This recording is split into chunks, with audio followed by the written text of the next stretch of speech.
I'm Basil. And I'm Melody. And today we're taking a look at By Order of the Queen.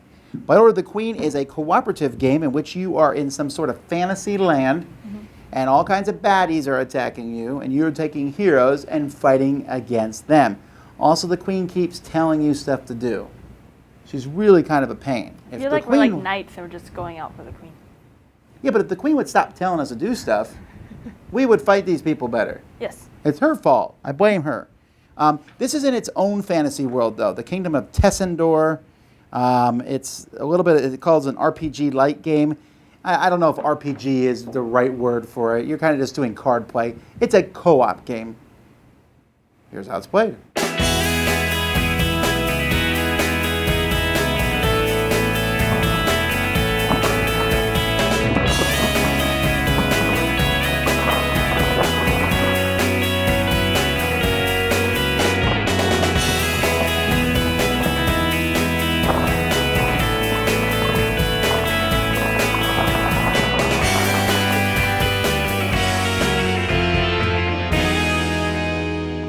This is a fully cooperative game, and there are 3 ways to lose. You have some villagers you're trying to protect. If they're all gone, you lose.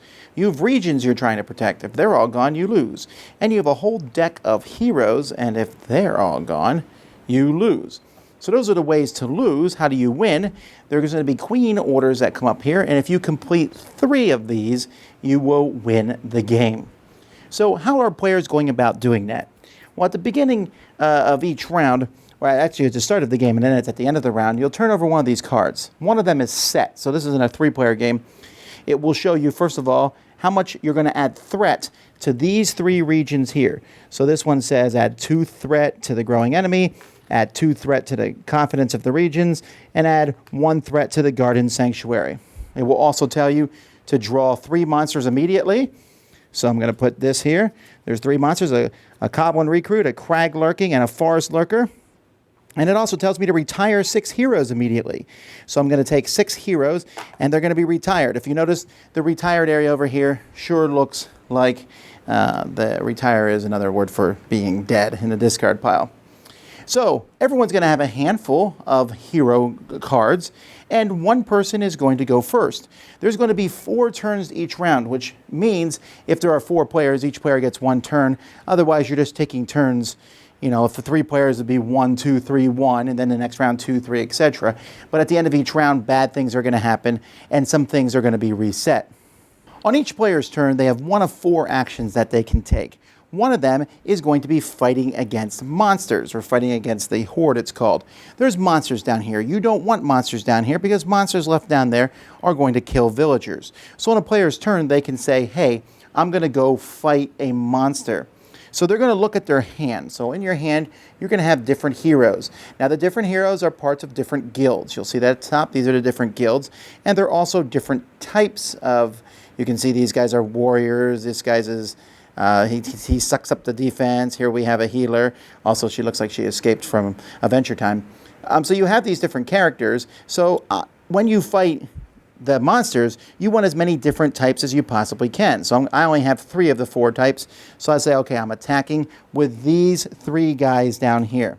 So when you attack, you get to roll a dice for each of the different types you send down. And you're going to roll like this. And I rolled a 5, 3, and a 2.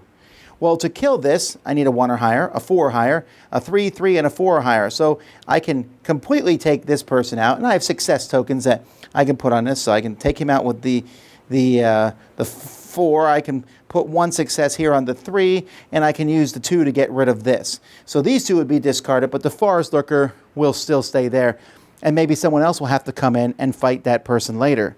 At the end of different rounds, more and more monsters are going to show up at times, and occasionally you'll draw a card like this, which says the Dragon. At this point, a giant Nemesis card will come out, and the Nemesis card is actually going to be placed on top of the Queen's order, and you can't do that action till you fight the Nemesis. And you'll see here that the Dragon is just a big, mean, nasty character. You need 4s to take him out, and every event phase he's going to kill off 2 villagers.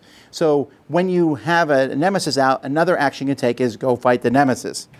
So fighting the Horde or the Nemesis are 2 of the things that you can do. Another thing that players can do is they can go out on a quest. When you go out on a quest, you're going to draw 2 cards here. You're going to pick a quest to do.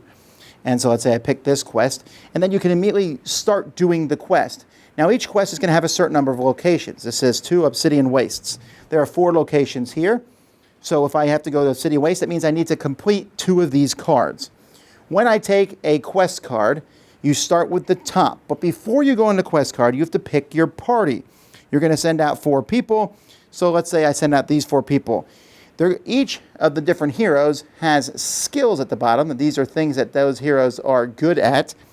And on the back of the card, it will tell you what skills show up in the obsidian waste more often than not. So let's say I send these guys out. I then look at the card here, and I'm going to go with the first test. The air is so hot that your lungs burn with each breath. You may be able to lose the massive fire elemental in the fiery crags. So it's using that orange symbol. So I look at my cards. I have 1. Well, that's not very good. So I have 1 die. I need a 5 or 6 on this die. I failed. See, if you fail, you then go down to the red part. If you succeed, you would go to the green part.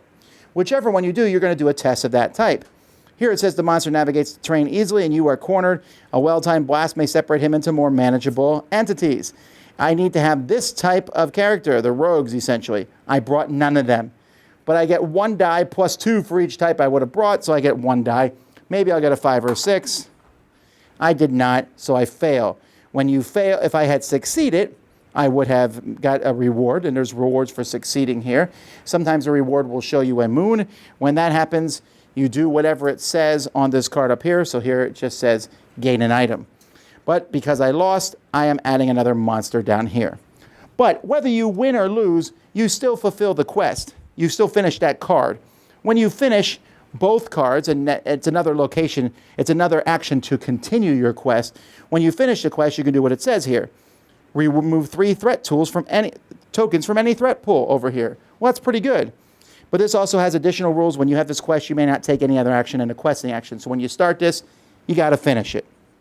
So quest. So fighting enemies, fighting the nemesis, doing a quest, and trying to complete this. Now here's the problem with doing a Queen's Order, is only 1 player may attempt it per round. Once you do that, you put it on it, and until the round is over, that will stay there.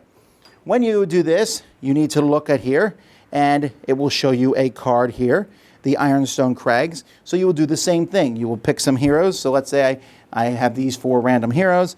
I'm going to the Ironstone Crags, and this shows an ability here. I brought 2 of those people, that's good. But again, I do the quest here.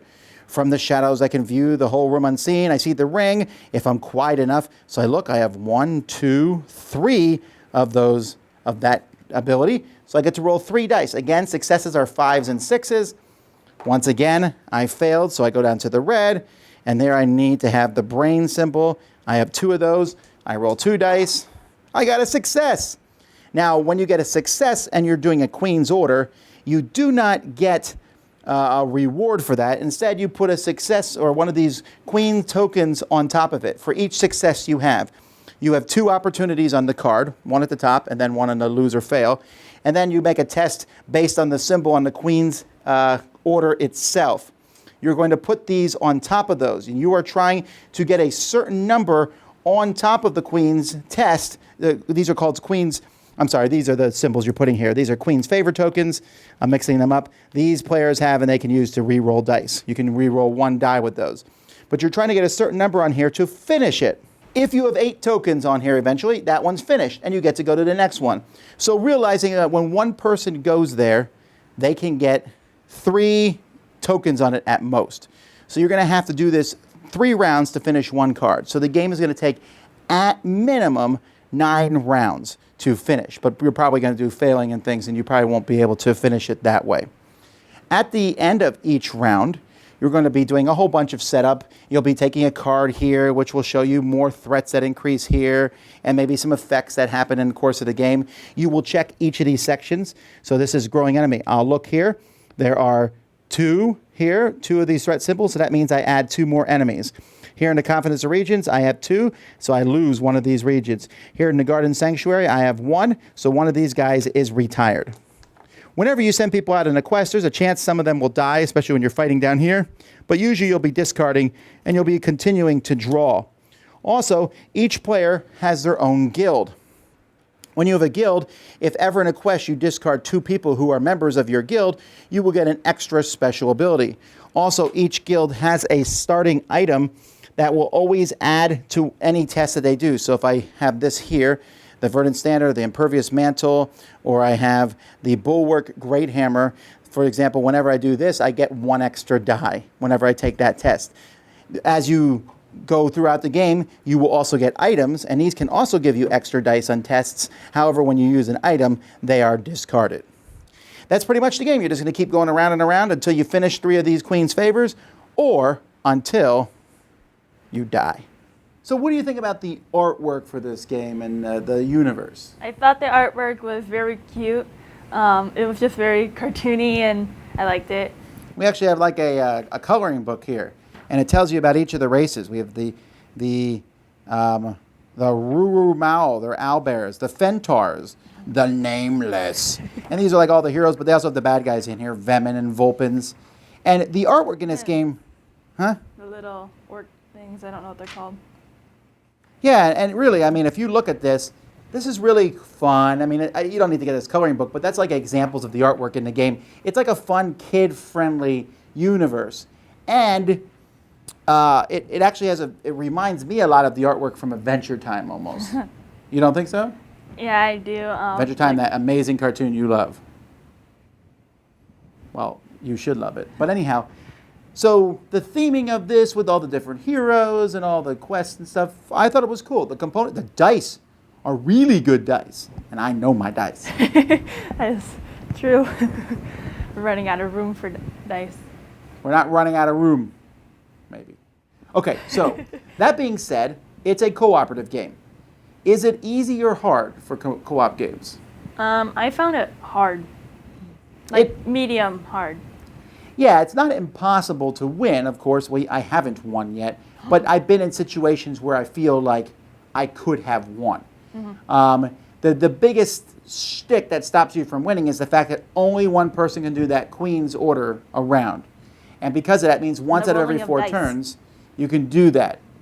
And Melody's right, and we need to talk about this, the rolling of dice. Now, this game uses a similar system to that of Arkham Horror, Elder Char, and those games where you roll and get successes on 5s or 6s. This game does the same thing, except when you're fighting enemies. What did you think about the rolling dice mechanism? At first I thought, oh, this is kind of fun. Roll the dice for the different quests and try to fight people. But then after a while, I was like, this is kind of ruling the game. Like, you want to do something? Roll the dice. And then sometimes the chance of winning, even if you have a lot of dice, you can have really bad luck and not roll anything. Okay, so there's 2 problems with this game, and I'm going to start out here by giving my rating early, because I want you to know that I do like the game. I rank it a 6. It's not amazing, but it could have been amazing. Yeah. I feel like it could have been an 8 or even higher than that. Really like this game, but the reason I dropped down to a 6 is for 2 reasons. One, it felt like when each turn, I would say, Melody, who should go to do the Queen's Order? So we pick who does the Queen's Order. Yeah. And then we're like, is there a lot of enemies? You fight enemies.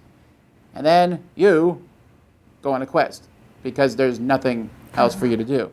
And so it didn't feel like as the game went by, we were really making meaningful choices. It wasn't like, ooh, let's try this strategy. No, it was the same thing every time.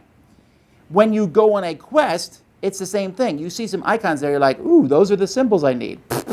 Maybe. But like usually, either the most used, but like almost every single time there's like that one that was not on the card and you don't have any of it. Right, and you have no idea. You are wildly guessing.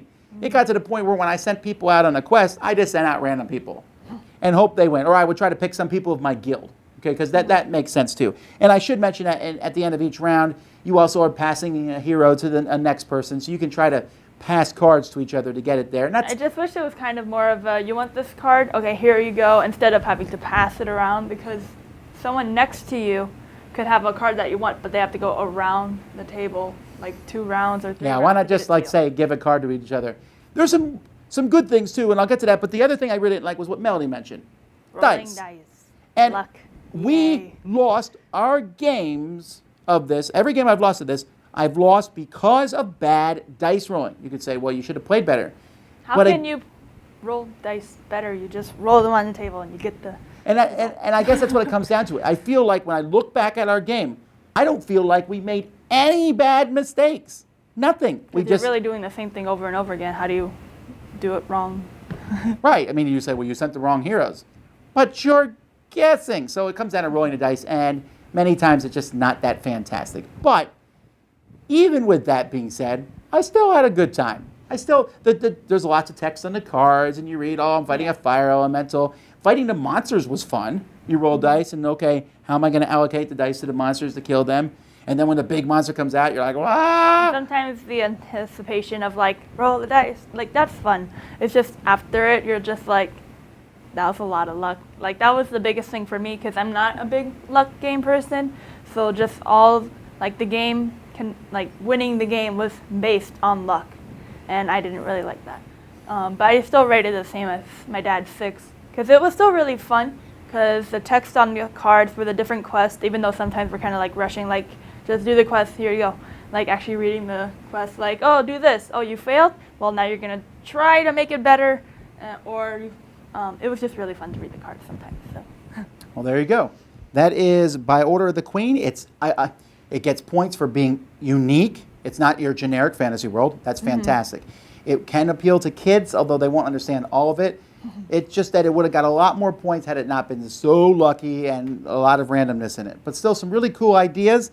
And we also got a coloring book. I don't know if this comes with the game or not. Probably not.